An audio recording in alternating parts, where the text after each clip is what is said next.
What is going on, everyone? Anthony Drew Gary here, and this week on the How To Show, I have a little bit of bad news to share.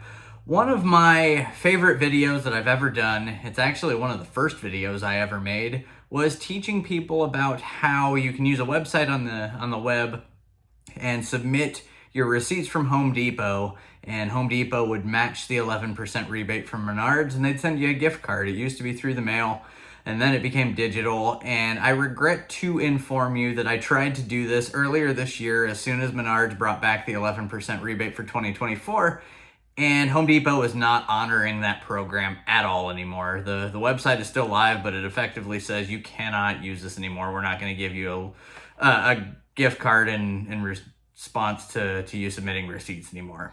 So bummed out about that. It probably will change my spending habits a little bit. Good chance that I spend more money at Menards this year because of it, because they still do, in fact, send these out. And if you have ever shopped at Menards during the yellow banner on the wall week, all you have to do is take the bottom portion of your receipt and fill out the little beta form for the rebate, mail it in, and a couple of weeks later, you get one of these back. Pretty simple process. I've got to imagine that a good number of people just never do it, and that's too bad because it really is free money back to Menards to go and shop. And so this one here is good for, I sent in 4 things at a time, and this one's good for $17.98. And the cool thing about that is that when you use that rebate on your next shopping trip, the first $17.98 of that purchase isn't going to be subject to sales tax either because it's effectively a discount. So just a little perk there. Shout out to Menards for still having that going around. And realistically, if you're shopping at Menards on a week where they don't have the rebate, it's probably worth waiting. Or I believe they have a program where you can effectively ask for a backdated post if for whatever reason you need to make a repair during a window where it's between 2 rebate weeks. Usually there's a way to fix that, but as a general rule, I only shop at Menards when the yellow sign is up there. Different things I'm thinking about in the world of just big box shopping and home improvement in general. I know that Lowe's still does a discount if you use your Lowe's credit card, and they give you 5% off pretty much anything there. I don't necessarily recommend a Lowe's credit card, nor do I have one. The same would go for Home Depot. Don't have any of those specialty branded cards, but Lowe's and Home Depot love to price match one another, and so it's not out of the question that you can get the Lowe's benefit just by asking someone at the desk, hey, listen, as long as I don't go to Lowe's and buy this with my Lowe's card, will you give me 5% off? And the answer is probably going to be yes. Going back to my days as a Home Depot employee, Home Depot employees, no matter what your hourly rate or what your title is, are empowered to make discounts in order to get a sale done.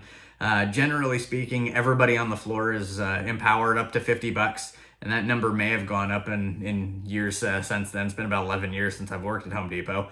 But the reality there is that there's a potential to get some benefit out of that.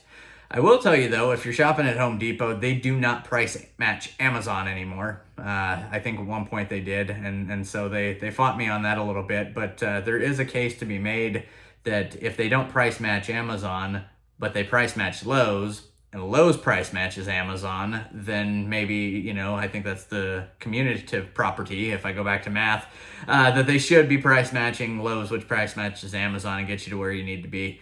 Just different ways to be thinking about things like that. I don't know, I guess I'm just in the phase of life where I feel like I'm spending a decent amount of money in big box stores. Maybe it's a blessing, maybe it's a curse. But if you've made it this far with me to this video and you're spending a decent amount of money in big box stores like that as well, leave me information down in the comments below. How are you saving in home improvement stores this year? Inflation's up for everybody. Is there a way to get more bang for your buck there? Let me know about it in the comments, and hopefully I can share that content with everybody that's watching on future videos if there's something that's really important that I missed. So that's going to bring this episode of the show to a close. As always, you can get in touch with me. You can subscribe to the channel, be the first to know about new content each and every Wednesday. And if you are looking to transact real estate in the Indianapolis market, get in touch with me either in the comments or at IndyDwell.com. It's been a banner year for IndyDwell Real Estate already this year, and it is only April. Bigger things ahead, bigger things coming, and I am here for it, here for you as well. Till next time, take care.